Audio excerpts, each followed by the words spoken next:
lòng chung quanh có nhiều người đã mất đi tâm linh,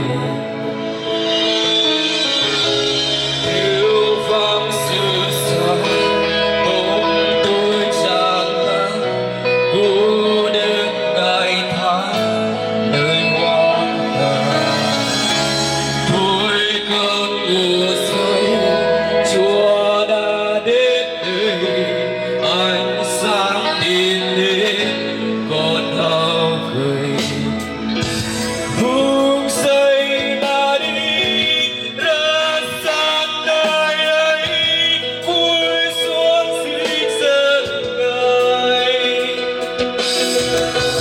Vùng xây ta đi không nguyện đâu ai tới lúc hưng đông, bàn tay đưa lên ngợi danh Giêsu thật như Chúa vẫn ánh sáng ngày sẽ ban.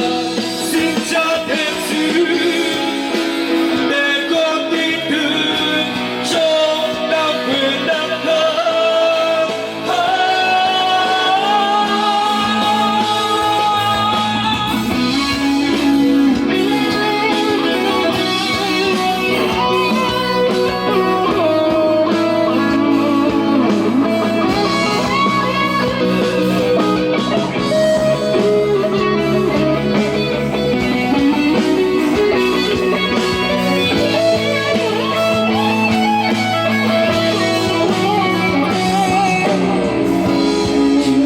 Vào về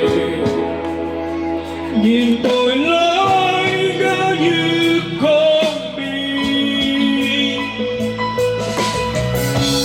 nằm chung quanh có nhiều người đã mất đi tâm linh,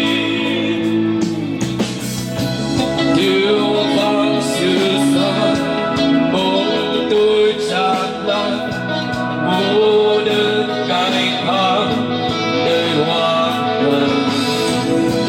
Thôi cơn mùa say Chúa đã đến nơi, ánh sáng tìm đến con